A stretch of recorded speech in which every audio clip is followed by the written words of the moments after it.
ఈనాటి ఈ సభ భారతదేశంలో జరుగుతున్నటువంటి సాధారణ ఎన్నికలకు సంబంధించి అఖిల భారత కాంగ్రెస్ కమిటీ ఆధ్వర్యంలో మేనిఫెస్టోని ఇక్కడ రిలీజ్ చేసేటువంటి కార్యక్రమాన్ని మనందరి ప్రియతమ నాయకులు రాహుల్ గాంధీ గారి ఆధ్వర్యంలో ఈ తుక్కుగూడ చారిత్రాత్మకమైనటువంటి సభా ప్రాంగణంలో ఈరోజు ఏర్పాటు చేసుకున్నాం. మిత్రులారా, మీ అందరికీ తెలిసిందే, గత సాధారణ అసెంబ్లీ ఎన్నికలకు ముందు తెలంగాణ రాష్ట్రంలో ఇదే తుక్కుగూడ ప్రాంతం నుంచి ఆనాడు 6 గ్యారంటీలకు సంబంధించినటువంటి భారీ బహిరంగ సభ శ్రీమతి సోనియా గాంధీ గారి నాయకత్వంలో ఆ రోజు ప్రకటన చేసినటువంటి విషయం, వాటన్నిటినీ కూడా ఆదరించి మీరందరూ కాంగ్రెస్ పార్టీని అధికారంలో తీసుకొచ్చినటువంటి విషయం కూడా మనందరికీ తెలిసిందే.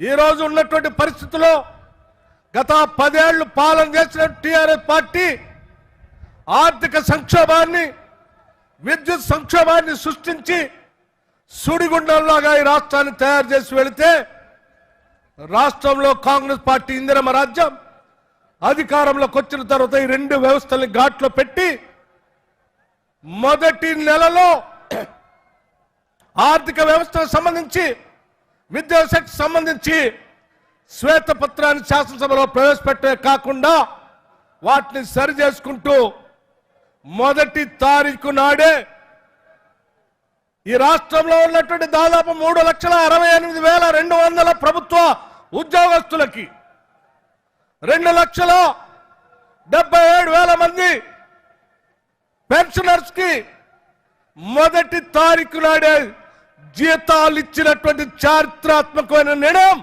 ఇందిరమ్మ కాంగ్రెస్, ఇందిరమ్మ రాజ్యంలో మన ప్రభుత్వంలో జరిగిందని చెప్పి మీ అందరికీ సవినయంగా మనవి చేస్తా ఉన్నాను. ఇచ్చిన మాట ప్రకారం ఉచితంగా బస్సుల్లో మహిళలు తిరిగేటట్టు ఏర్పాటు చేశాం. 10 లక్షల వరకు రాజీవ్ ఆరోగ్యశ్రీకి సంబంధించిన నిధులు ఇచ్చాం.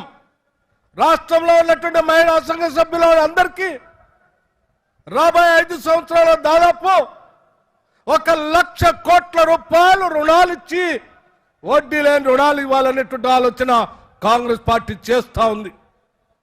అలాగే రాష్ట్రంలో 0 బిల్లుతో దాదాపు 50 లక్షల మందికి ఈరోజు 0 బిల్లు ఇచ్చాం. కరెంటు బిల్లు, అలాగే 500 రూపాయలకే గ్యాస్ సిలిండర్ ఇచ్చాం.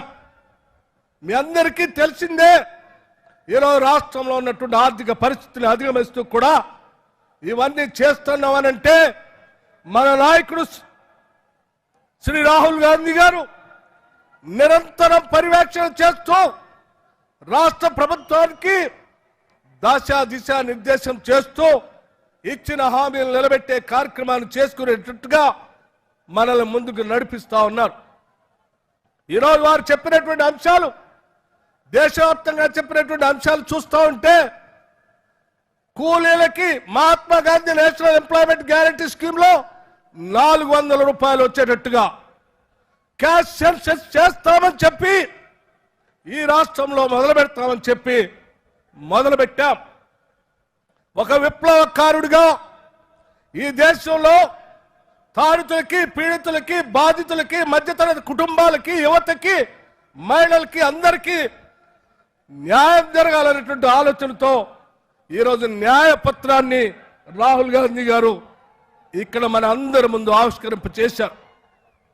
అవన్నీ నిజం చేయడం కోసం తెలంగాణ మోడల్గా ఈరోజు దేశంలో కాంగ్రెస్ పార్టీని తీసుకొని రావడం కోసం మనందరం నడుం బిగించి పనిచేద్దామని చెప్పి మీ అందరికీ సవినయంగా నేను మనవి చేస్తూ సెలవు తీసుకున్నాను. జై హింద్, జై కాంగ్రెస్.